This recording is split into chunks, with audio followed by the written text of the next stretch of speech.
মোকাবেলা করতে হয়। আবার যে দুনিয়ার জমিনে ঈমানদারদের ইবলিসের চেলা যারা এখন জন্মাচ্ছে তৈরি হচ্ছে, এদের বিরুদ্ধে যদি আবারও মোকাবেলা করতে হয়, মনে রাখবেন আমাদের যদি ঈমানটা ঠিক থাকে অবশ্যই আল্লাহর মদদ যেমন বদরের জমিনে এসেছিল আজও আসবে না। তবে একটা দিক লক্ষ্য রাখতে হবে যেন আমাদের ঈমানটা ঠিক থাকে। ঈমানটা যদি ঠিক থাকে, বদরের জমিনে আল্লাহ যেমন ফারিস্তা পাঠিয়ে 313 জনের দ্বারা 1000 কে জবাব দিয়েছিল, আজ যদি ঈমান ঠিক থাকে সংখ্যা কম হলেও আল্লাহ আমাদেরকেই জয় দেবে। জোরে বলুন সুবহানাল্লাহ। মুসলমান ঘরে ছেলেমেয়েরা, বাবা তরুণেরা, হে নবী পাকের প্রেমিকেরা, আল্লাহ নবী দুটো বাচ্চাকে জিজ্ঞাসা করেছিল, তোমাদেরকে অল্প বয়সে জিহাদের ময়দানে কে পাঠিয়েছে বলো? তোমাদের এই অল্প বয়সে জিহাদের ময়দানে কিসের জন্য পাঠিয়েছে বলো? ওই বাচ্চা দুটো জবাব দিয়েছিল, ইয়া রাসূলুল্লাহ, ইয়া হাবিবাল্লাহ, আমাদের মা আমাদেরকে জিহাদের ময়দানে পাঠিয়ে দিয়েছে। আল্লাহ নবী জিজ্ঞাসা করেছিল, এ বাবা ছেলে রে, তোমাদের মা তোমাদেরকে কি বলেছে বলো? তোমাদের মা তোমাদের কি উদ্দেশ্যে পাঠিয়েছে বলো?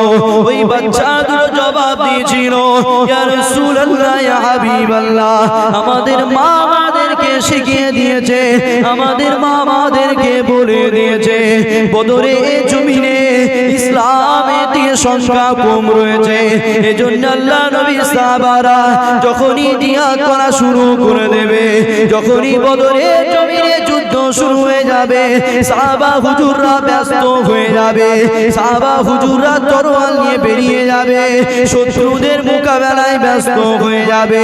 যখনই সাহাবারা ব্যস্ত হয়ে যাবে, আল্লাহ নবী তো একা হয়ে যাবে, নবী পাকের সামনে পিছনে কেউ থাকবে না, কেননা সাহাবারা যুদ্ধের জন্য ব্যস্ত হয়ে যাবে। এ বাবা ছেলেরে শুনে রেখে দে, তোদেরকে আমি তোদের মা পাঠিয়ে দিলাম, মুহাম্মদ রাসূলের সামনে পিছনে দাঁড়িয়ে যাবি, কেননা আমার নবীকে যদি আঘাত করে আমার নবীর গায়ে লাগবে না, তোরা তোদের কচি কচি সিনাগুলো মুহাম্মদ রাসূলের সামনে গিয়ে পেতে দিবি, যাতে আঘাত তোদের লেগে যায়, দুনিয়ার জমিনে তোরা শহীদ হয়ে যাবি, মুহাম্মদ রাসূলের কোনো ক্ষতি হবে না। সাহাবা হুজুরদের ঈমানটা আর আমার আপনার ঘরের মা যাদের সন্তান রয়েছে, ইসলামের জন্য, কোরআনের জন্য, সত্যের জন্য কোথাও যদি যেতে হয়, আমাদেরকে আগে ঘরের ভিতরে ঢুকিয়ে দেয় না, ওখানে গেলে মার খেতে হবে, ওখানে গেলে কি হবে? মার খেতে হবে, ওখানে গেলে জুলুমের শিকার হতে হবে, যাস না, আমার ছেলেটা আমার ঘরে থাক, ওই মায়ের দ্বারা ইসলাম মিটছে। ইতিহাস পড়ে দেখেন, দুটো ছোট ছোট বাচ্চা মাস বিন আফরা এবং মুআজ বিন আফরা হুজুরদেরকে পাঠিয়ে দিয়েছে জিহাদের ময়দানে। তাও লক্ষ্য কি? শুধু জিহাদ করার জন্য নয়, যুদ্ধ করার জন্য নয়। কেন একটা মানুষ যখন জিহাদের ময়দানে লাভে যুদ্ধ করতে যায়, তার দুটো টার্গেট হয়, সে বেঁচে থাকবে আর নাই মারা যাবে। অপশন একটা আছে যে বেঁচে থাকতেও পারে, কিন্তু বেঁচে থাকার উদ্দেশ্যে বাচ্চা দুটোকে মা পাঠায়নি।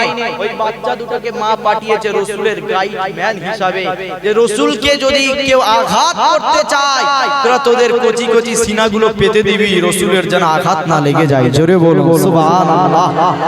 কেন? বদরের জমিনে সাহাবাদের সংখ্যা কম, আর কাফের বেঈমান শত্রুদের সংখ্যা বেশি, 1000-এর অধিক। তাই যখন যুদ্ধ শুরু হয়ে যাবে, নবীর পাশে আর কেউ থাকবে না, সাহাবারা তো ব্যস্ত হয়ে যাবে। তাই নবীর পাশে থাকার জন্য তোদেরকে পাঠিয়ে দিলাম। জোরে বলুন সুবহানাল্লাহ। নবীর উপরে যেন আঘাত না লেগে যায়, তোদেরকে নবীর গাইডম্যান হিসাবে পাঠিয়ে দিলাম। নবীর জন্য তোরা সেফটি দিবি, তোরা দুনিয়া থেকে বিদায় নিবি, কোনো অসুবিধা নাই, নবীর গায়ে যেন একটা পাথরও না লেগে যায়। জোরে বলুন সুবহানাল্লাহ। এটাই ছিল সাহাবা যুদ্ধের প্রেম। এ যুবকেরা, এ নবী পাকের প্রেমিকেরা, আল্লাহ বৈদি বদরে জমিনকে পথে দিয়েছিল, আল্লাহ বৈদি বদরে জমিনে আমাকে তোমাকে জিতিয়েছিল, আমাদের ইসলামকে জিতিয়ে জিতিয়েছিল, কোরআনকে জিতিয়েছিল। এমন করে আবারও যখন মুতার যুদ্ধ হবে, নবী আমার সাহাবাদেরকে ডাক দিলেন, এ সাহাবারা চলে যাও, জিহাদের ময়দানে চলে যাও। নবী আমার নিজে যাইলে সাহাবাদেরকে পাঠিয়েছে। 3000 সাহাবা চলে গেছে, অপরদিকে 2 লক্ষ কাফের রয়েছে। কতজন? 2 লক্ষ। বদরের জমিনে কতজন ছিল বলেন? বদরের জমিনে 1000-এর বেশি, আর মুতার যুদ্ধে 2 লক্ষ। বদরের জমিনে নবীর দিকে ছিল মাত্র 313 জন, আর কাফেরদের দিকে ছিল 1000-এরও বেশি।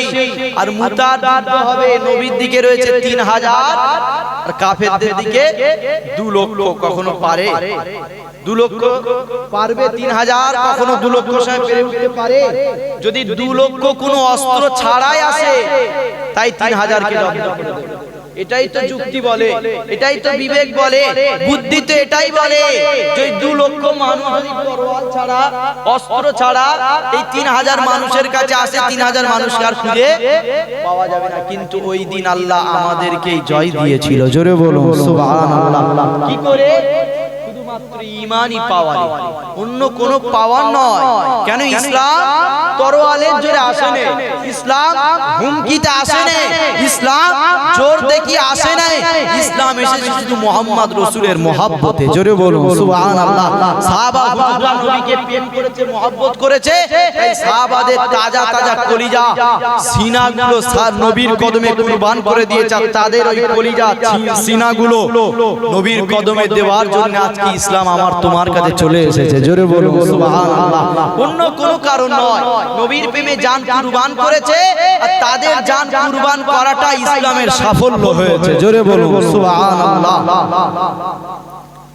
মুসলমান ঘরে ছেলে মেয়েরা, বারা তরুণেরা, এ নবী পাকের প্রেমিকেরা, আল্লাহ নবী সাহাবারা চলে গেলেন।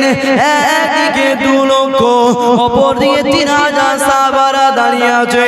যুদ্ধের কাছাকাছি চলে গেছে। হযরতে যায়েদ বলতে লেগেছে, এ নবী সাহাবারা, নবী পাক আমাকে লিডার করে পাঠিয়েছে। নবী পাক তোমাদের দায়িত্ব হিসাবে আমি যায়েদ আমাকে পাঠিয়ে দিয়েছে। আমি তোমাদেরকে শোনাতে চাই, ইসলামে কখনো কোনো জোর চলে না। তোমাদের কাছে এখনো সময় আছে, তোমাদের কাছে 2টো অপশন আছে।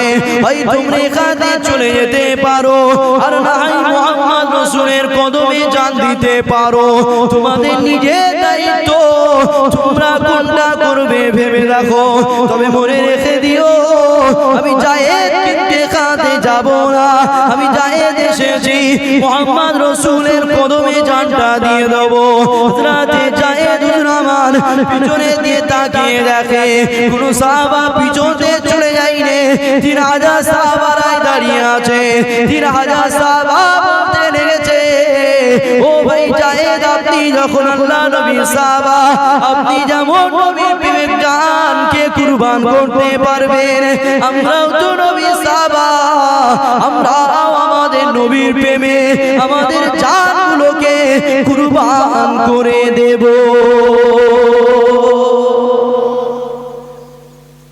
আল্লাহ নবী হযরতে যায়েদ লিডার হিসেবে পাঠিয়েছে, দায়িত্ব দিয়েছে 3000 সাহাবার সঙ্গে। আর ইসলামের ঝান্ডা যায়েদ হুজুরের হাতে রয়েছে। বেশ কাছাকাছি হয়ে গেছে, সামনে 2 লক্ষ আর এদিকে 3000, কাছাকাছি যাবে। লাস্ট অপশন দিচ্ছে যে এখন 2টো অপশন খোলা, হয় তোমাদের এখান থেকে পালিয়ে যেতে হবে, আর নাই মুহাম্মদ রাসূলের কদমে জানকে কুরবান করতে হবে। তোমরা চলে যেতে পারো। ইসলামে কখনো জোর জুলুম চলে না। ইসলামের নাম হলো শান্তি। জোরে বলুন সুবহানাল্লাহ। কেন? ইসলাম সালাম থেকে এসেছে, তাই ইসলাম হলো শান্তি। ইসলামে কোনো অশান্তি চলে না, ইসলামে জোর জুলুম চলে না। তাই তোমরা যদি এখান থেকে চলে যেতে চাও, কোনো অসুবিধা নাই, তোমরা চলে যেতে পারো, তবে মনে রেখে দিও আমি জায়েদ কিন্তু এখান থেকে যাব না, আমি জায়েদ এসেছি মুহাম্মদ রাসূলের কদমে জানকে কুরবান করব বলে। জোরে বলুন সুবহানাল্লাহ। হযরতে জায়েদ হুজুর আমার এই কথা বলে পিছনের দিকে তাকিয়ে দেখলেন যতজন সাহাবা ছিল তারা সবাই দাঁড়িয়ে আছে, কেউ পিছাই নেই, কেউ চলে যায়নি। তারা বলছে জায়েদ আপনি নবী সাহাবা, আপনি যদি জান দিতে পারেন আমরাও তো নবী সাহাবা, আমরাও নবীর জন্য জান দিয়ে দেব। জোরে বলুন সুবহানাল্লাহ। 3000 এখন যদি কেউ এর মধ্যে যারা আছি আমরা ইমানদার, আমরা যদি শুনি 3000 মানুষ 2 লক্ষ সঙ্গে জিহাদ করতে যেতে হবে, যুদ্ধ করতে হবে, আমরা থাকবো না পালাবো, পালিয়ে যাব?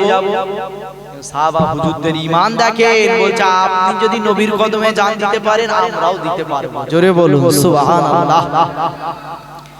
হে যুবকেরা, হে নবী পাকের প্রেমিকেরা, এমন সময় জিহাদের কাছাকাছি চলে গেছে, 2 দল কাছাকাছি হয়ে গেছে। নবী আমার মদিনা নববী শরীফে সাহাবাদেরকে নিয়ে বসে আছে। হযরত আনাস আমার বলতে লেগেছে নবী আমার জিহাদের ময়দানের বর্ণনা দিতে লেগেছে। আল্লাহ নবী মদিনার জমিনে রয়েছে আর সাহাবা হুজুরা জিহাদের ময়দানে চলে গেছে। নবী আমার এতটা দূরত্বের মাঝখানে মদিনা নববী শরীফে বসে বসে সাহাবা হুজুরদেরকে লাইভ খবর শোনাতে লেগেছে। সাহাবারা 3000 সাহাবা চলে গেছে, বাকি সাহাবারা মদিনা নববী শরীফে রয়েছে। নবী তাদেরকে লাইভ খবর দিচ্ছে। কিভাবে? এখানে যেমন লাইভ হচ্ছে, হাজার হাজার মানুষ দেখছে না, ডাইরেক্ট দেখছে। নবী আমার মদিনা নববী শরীফে বসে আছে আর সাহাবারা জিহাদ করতে চলে গেছে, বাকি সাহাবাদের সঙ্গে গল্প করছে, বাকি সাহাবাদেরকে শোনাচ্ছে যে সাহাবারা এইবার এখানে গেছে, এইবার এখান থেকে জিহাদ করবে, এখান থেকে এটা হবে। নবী একটার পর একটা যেটাই ঘটছে জিহাদের ময়দানে সাহাবাদের সেটাই শোনাতে লেগেছে। জোরে বলুন সুবহানাল্লাহ। এ যুবকেরা, এ নবী পাকের প্রেমিকেরা, আল্লাহ নবী সাহাবাদেরকে শোনাতে লেগেছে। এ সাহাবারা শুনে রেখে দাও, এবারে যুদ্ধ শুরু হতে লেগেছে। ইসলামের ঝান্ডা আমার জায়েদের হাতেতে রয়েছে। বেশ কিছুক্ষণ যুদ্ধ চলার পরে নবী আমার হঠাৎ করে জোরে কথা বলে উঠলেন, এ সাহাবারা শুনে রেখে দাও, এবারে আমার জায়েদ দুনিয়ার জমিনে বিদায় নিয়েছে, আমার জায়েদকে শহীদ করে দিয়েছে, আমার জায়েদের পতাকা হযরতে জাফর নিয়ে নিয়েছে। এ বাবা সাহাবারে, হযরতে জাফর খুব সুন্দর জিহাদ করতে লেগেছে। এমন সময় খবর আসতে লেগেছে, নবী আমার সাহাবাদেরকে শোনাতে লেগেছে ইসলামের ঝান্ডা জাফরের হাতে চলে এসেছে। জাফরের ডান হাতে ইসলামের ঝান্ডা রয়েছে, জাফরের ডান হাতটা কেটে গেছে। এমন করে জাফর আমার বাঁ দিকের হাতেতে ঝান্ডা নিয়েছে, আবারও বাঁ দিকের হাতটা কেটে দিয়েছে। বাঁ দিকের হাতে ঝান্ডাটা নিয়ে জাফর পায়েতে নিয়েছে। ডান পায়ে ঝান্ডা নেওয়ার পরে আবারও যখন ডান পায়ে আঘাত করে দিয়েছে, জাফর বাঁ পায়ে এমন করে ইসলামের ঝান্ডাটা নিয়ে নিয়েছে। এ বাবা সাহাবারে, এবারে আমার জাফর দুনিয়ার জমিতে বিদায় নিয়েছে। তথাপিও মনে রেখে দিও ইসলামের জন্য জিহাদ সাহাবা হুজুর একের পর এক জারি রেখেছে। আল্লাহ নবী সাহাবাদেরকে শোনাতে লেগেছে। শোনো, সাহাবারা কাছাকাছি হয়ে গেছে, জিহাদের ময়দানে চলে গেছে, যুদ্ধ এবারে শুরু হবে। ঝান্ডা রয়েছে কার হাতে?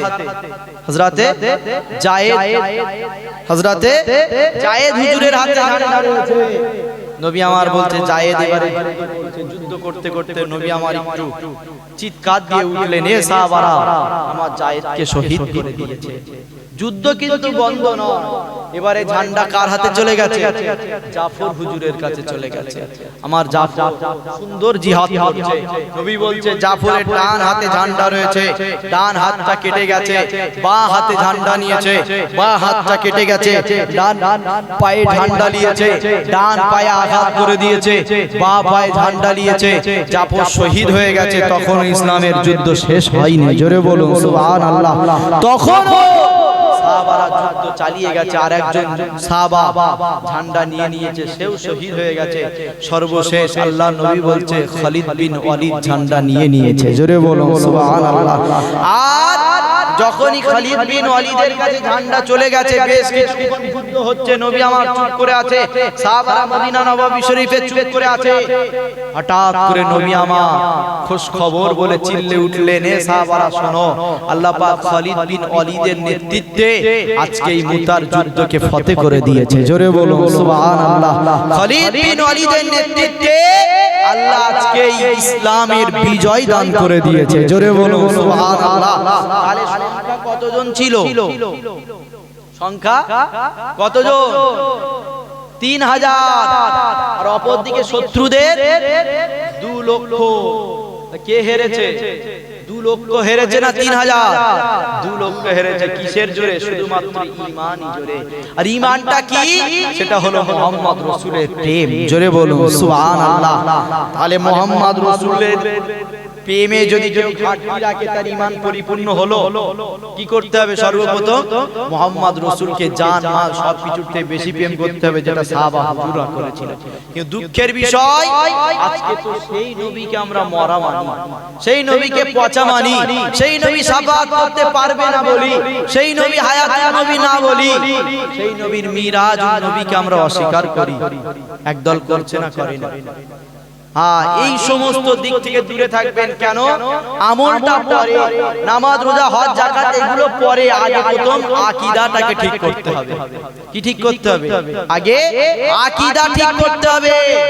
কেন? আগে নেতা চিনতে হবে, তারপরে ইবাদত করতে হবে। আমাদের নেতা তো মুহাম্মদ রাসূল। তাই মুহাম্মদ রাসূল সম্পর্কে আগে জানতে হবে, মুহাম্মদ রাসূল সম্পর্কে আগে বুঝতে হবে, তারপরে ইবাদত করতে হবে, তারপরে আমল করতে হবে। তবেই আল্লাহ আপনার আমলকে মুসলমান ঘরে ছেলে মেয়েরা, বারা তরুণেরা, হে নবী পাকের প্রেমিকেরা, আল্লাহ নবীর সাহাবারা আমার নবীকে কেমন প্রেম করেছে শুনে রেখে দাও। সাহাবা হুজুররা নবী পাকের জন্য নামাজকে ছেড়ে দিয়েছে। সাহাবা হুজুররা নবী পাকের জন্য আল্লাহর ঘর কাবাকে অপমান করে দিয়েছে। হে যুবকেরা, তরুণেরা, বাপেরা, আল্লাহ নবী মক্কার জমিনে চলে গেছে। আবারও নবী আমার বলতে লেগেছে, হে হযরত উসমান রে, আমি মুহাম্মদ আবারও মক্কার জমিনে যাব আল্লাহর ঘর কাবাটায় তওয়াফ করার জন্য। নবী আমার তো মক্কার জমিন ছেড়ে দিয়ে মদিনার জমিনে চলে গিয়েছিল। আবার উসমান গনিকে বলেছে, যাও মক্কার মানুষকে শুনিয়ে দাও, আমি নবী পাক মক্কার জমিনে যাব আল্লাহ পাকের ঘর কাবাটায় তওয়াফ করার জন্য। যখনই উসমান ইবনে আফফান মক্কা জমিনে হাজির হয়ে গেলেন, মক্কার মানুষকে শোনাতে লেগেছে মুহাম্মদ রাসূল আসবে আল্লাহ পাকের ঘর কাবাকে তওয়াফ করার জন্য। এই খবরটা তৎকালীন সময়ের জালিম লিডার, জালিম বাদশা আবু জেহেল, উতবা, সাইবা, আবু লাহাব এদের কানেতে যখনই পৌঁছে গেছে, তারা বলতে লেগেছে, না, মুহাম্মদ রাসূলকে আসতে দেওয়া যাবে না, তোমাদের নবীকে আমরা মক্কা জমিনে আসতে দেব না। তখনই এই কথা বলেছে হযরত উসমান ইবনে আফফান আমার মুখে ঘুরিয়ে নিয়ে চলে আসতে লেগেছে।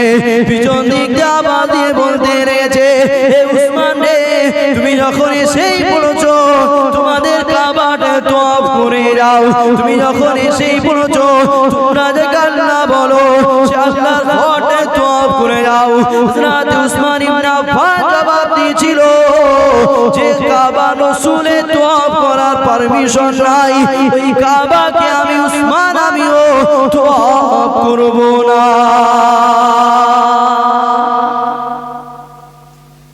আল্লাহ নবী উসমান ইবনে আফফানকে পাঠিয়েছে, যাও মক্কার মানুষকে শুনিয়ে দাও আমি নবী মক্কার জমিনে আসবো কাবাটাকে তওয়াফ করার জন্য। মক্কার মানুষকে বলে দাও। হযরত উসমান ইবনে আফফান যখন মক্কার জমিনে এসে মানুষকে শোনাতে লেগেছে, ওই কথাটা তৎকালীন সময়ের জালিম বাদশা, জালিম লিডার আবু জেহেল, উতবা, সাইবা, আবু লাহাব এদের কাছে পৌঁছে গেছে। তারা বলছে না, মুহাম্মদকে আসতে দেওয়া চলবে না, মুহাম্মদকে মক্কায় ঢুকতে দেব না। যখন এই কথা বলেছে, হযরত উসমান গনি মুখ ঘুরিয়ে নিয়ে আবার মদিনার দিকে রওনা হয়ে গেছে। পিছন দিক থেকে উসমান গনি হুজুরের চাচাতো ভাই ডাক দিয়েছে, উসমান তুমি যখন এসেই পড়েছো তাহলে কাবাটাকে তওয়াফ করে যাও। উসমান গনি বলছে, যে কাবা মুহাম্মদ রাসূলের তওয়াফ করার পারমিশন নাই, ওই কাবাকে আমি উসমান আমিও তওয়াফ করব না। জোরে বলো সুবহানাল্লাহ। তাহলে আপনারা বলে সাহাবা হুজুররা কাবার বেশি সম্মান দিয়েছে না মুহাম্মদ রাসূলের সম্মান বেশি দিয়েছে? হ্যাঁ, তাই সাহাবা হুজুরদের জিন্দেগি, সাহাবা হুজুরদের মধ্যে ঈমান যখন আমাদেরকে আনতে বলেছে, তাহলে আমরা কি করব? সাহাবা হুজুররা কাবার থেকে মুহাম্মদ রাসূলকে বেশি সম্মান দিয়েছে, আমরাও কাবার থেকে মুহাম্মদ রাসূলকে বেশি সম্মান দেব। জোরে বলবো সুবহানাল্লাহ। কেন? আল্লাহ নবী হযরতে বিলালকে কাবার ছাদের উপরে তুলে দিয়েছে। হযরতে বিলাল বলছে, ইয়া রাসূলুল্লাহ, কখনো কখনো বাইতুল মুকাদ্দাসের দিকে তাকিয়ে আযান দিয়েছি, কখনো কাবার দিকে তাকিয়ে আযান দিয়েছি, আজকে তো আমি কাবার ছাদে, হুজুর কোন দিকে ফিরে আযান দেব? আল্লাহ নবী বলে, বিলাল তুমি কি আমি নবী আমায়